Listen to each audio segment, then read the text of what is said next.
Hello everyone, साला सहायक YouTube channel पर आपका बहुत बहुत स्वागत है। आज के इस वीडियो में हम जानने वाले हैं कि जब किसी कार्मिक की सेवानिवृत्ति होती है तो उसकी सर्विस बुक में जो बकाया पीएल होती है 300 या उससे कम, तो उन पीएल का जो नकद भुगतान है उसकी गणना किस प्रकार से की जाती है। तो इसको हम एक एग्जाम्पल पर से समझने की कोशिश करते हैं। मान लीजिए एक चतुर्थ श्रेणी कर्मचारी है जिसका अप्रैल 2023 में रिटायरमेंट हुआ है। तो सेवानिवृत्ति पर जो उसकी बेसिक है वो है 36,800।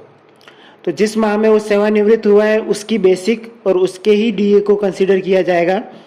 तो मान लीजिए वो अप्रैल 2023 में रिटायर्ड हुआ है, तो अप्रैल 2023 में जो उसकी बेसिक है वो 36,800 है और उसका जो उस टाइम डीए की रेट जो है वो 42% है। तो 36,800 बेसिक पर ये पूरे एक महीने की बेसिक है। तो इसके हिसाब से हम एक दिन की बेसिक की जब कैलकुलेशन करेंगे तो 36,800 को डिवाइडेड किया जाएगा 30 से।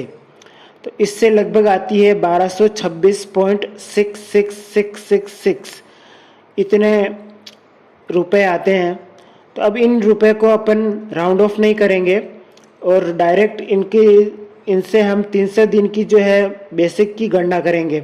मान लीजिए उसके अवकाश खातों में अगर 300 दिन बकाया है, 300 दिन की पीएल बची हुई है, या अगर 300 से कम है तो 300 इस संख्या को 300 से कम से मल्टीप्लाई करना है, और अगर 300 है तो 300 से मल्टीप्लाई करना है। तो एक दिन की बेसिक जो है हमारी वो 1226.66666 रुपये है। तो इनको हम मल्टीप्लाई करेंगे लगभग 300 से, क्योंकि सर्विस बुक में 300 पीएल बची है तो 300 से मल्टीप्लाई करेंगे। तो 300 से मल्टीप्लाई करने पर इनकी बेसिक आती है 3,68,000 रुपये। ओके, तो अब ये हमारी जो है नगद भुगतान के लिए बेसिक हो गई है। अब डीए की कैलकुलेशन कैसे की जाएगी। पहले ही हमने कार्मिक के एक दिन की बेसिक की गणना कर ली है जो कि 1226 पॉइंट कुछ रुपए हैं।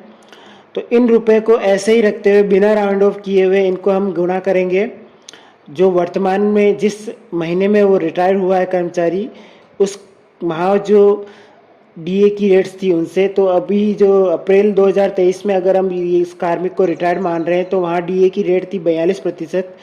तो एक दिन की बेसिक का 42% अगर हम निकालें तो वो आता है 515.2 रुपये।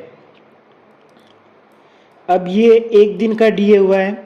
अब उसके खाते में जितनी भी पीएल है उससे इसको मल्टीप्लाई कर लेंगे। जो पीएल हम ये मान के चल रहे हैं कि कार्मिक के खाते में 300 पीएल है, तो 515.2 को जब हम 300 से मल्टीप्लाई करेंगे तो उसके डीए का कुल अमाउंट आएगा 1,54,560 रुपये।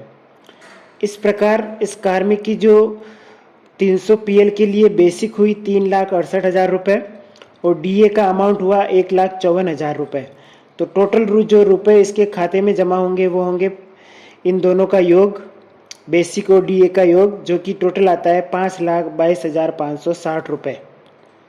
तो इस प्रकार से आप किसी भी कार्मिक की जो है बेसिक के आधार पर, सेवानिवृत्ति पर बेसिक के आधार पर उसकी जो पीएल भुगतान की गणना कर सकते हैं।